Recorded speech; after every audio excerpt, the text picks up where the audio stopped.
Today we are going to discuss African American Vernacular English or AAVE.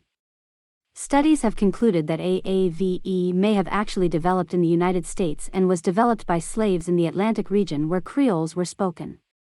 A Creole is a mother tongue, or new language, formed from the contact of two languages through an earlier Pidgin stage. Pidgin is a grammatically simplified form of a language, used for communication between people not sharing a common language. Pidgins have a limited vocabulary, some elements of which are taken from local languages, and are not native languages, but arise out of language contact between speakers of other languages. The differences between AAVE and SAE, Standard American English, are more of a matter of degree than primarily categorized, and there is a British influence on the Creole. Linguist Shauna Poplack provided research suggesting that AAVE descended from Nova Scotia and its grammar was closer to the British dialects than modern-day AAVE is to mainstream American English. Linguists who have carefully studied the origins of AAVE agree that all the West African connection is quite minor. In general, it is believed that AAVE comes from a combination of British English and dialects from Western Africa. Some English speakers regard AAVE as an inferior dialect in the United States. This is because of their lack of understanding the origins of the dialect. Like any other English standard, AAVE has its own standard. Because of this, it has its own grammar rules, pronunciation, and jargon which, if studied, like other English standards, can easily be understood and respected. The phonology, or the sounds of a language, of AAVE can be understood by the following examples. When two consonants appear together at the end of a word, speakers of AAVE often drop one of the consonants so the sound is reduced. Examples would be consonant clusters. Consonant clusters are a group of consonants pronounced in immediate succession. This can be 2, 3, or 4 consonant sounds in a row, such as the SKS sound in tasks. In AAVE, if the word following the consonant cluster starts with a consonant, it is more likely be reduced, or dropped, than if the next word starts with a vowel. West side becomes west side with a consonant cluster, while west end would not be reduced. Secondly, a final T or D sound is less likely to be deleted if it is part of a past tense marker such as the ED ending. The TH sound, when occurring in the beginning of a word, the TH sound is pronounced as a D sound. This, they, that become dis, day, dat. Within a word, TH is frequently pronounced as an F sound. This also occurs at the end of the word in certain environments. Nothing and author becomes nothin', Afu Keith becomes Keith. The voiced TH may be voiced as a V sound. Brother becomes brova. Grammatical features. Use of the verb be. The conjugated be verb is excluded in AAVE in certain environments. She be illin. Verb agreement. In English, verbs are marked to agree with the number of the corresponding subject. Instead of saying, we are going out, AAVE speakers would say, we be going out and they has a new car. Negatives and double negatives. AAVE uses the word ain't in every position that standard English uses have not is placed in a sentence. And extensively uses double negatives. I ain't done yet. And I ain't got no time.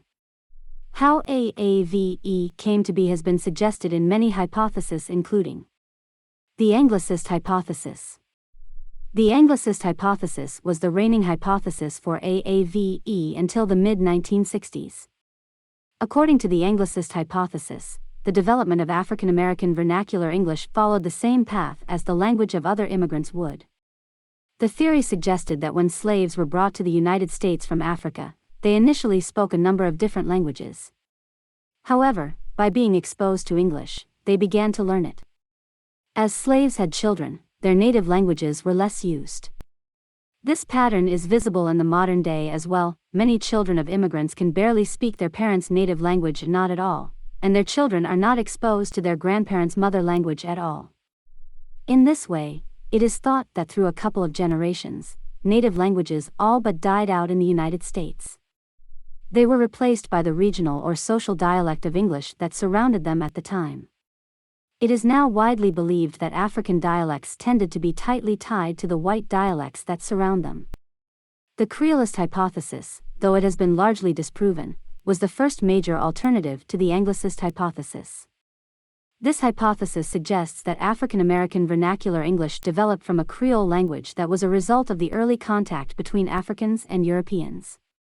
Again, a Creole is a language that develops due to contact between two groups who do not know each other's language. This happens in two steps. First, a pidgin is created. A pidgin is a pseudo-language, usually developed for the purpose of allowing groups with different languages to trade, that includes a combination of both languages. Pidgins are usually narrow, specialized, and not really grammatical. However, it is possible for a pidgin to continue to develop into a functional language. This usually happens with the next generation, who grow up hearing the pidgin and learn it from an early age. The resulting language is known as a Creole. A Creole is a fully formed language that does follow grammar rules. Thus, some think that a Creole resulted from contact between the Europeans and Africans. Proponents of the Creolist hypothesis suggest that this Creole became widespread throughout the southern United States. Furthermore, they say that it was similar to known English-based Creoles that developed in the African diaspora. One example of a known English-based African Creole that could have been similar is Creole, which is spoken today in Sierra Leone and elsewhere in Africa. One theory is that the actual Creole that gave rise to AAVE is present in the Creole called Geechee, or Gullah, which is still spoken by some African Americans on islands off the coast of South Carolina and Georgia. This hypothesis is supported by the fact that islands and other geographically remote places frequently result in preservation of features that are often lost elsewhere, as they serve to limit outside contact, which slows the change of the language and prevents it from adopting many outside features. Linguist William Stewart maintained that even slaves who were born in the New World spoke a Creole language that differed significantly from the varieties of British English spoken by the white colonists. This hypothesis was supported by not only linguistic but also historical evidence. However, it fell out of favor with the discovery of further historical data, in the form of the written records of ex-slaves. These extensive narrations did not differ nearly as much from the post-colonial dialect as would be expected if AAVE really developed from a Creole. The Neo-Anglicist hypothesis. The evidence discovered suggested that early African American speech was much more similar to its post-colonial white counterpart than was previously thought.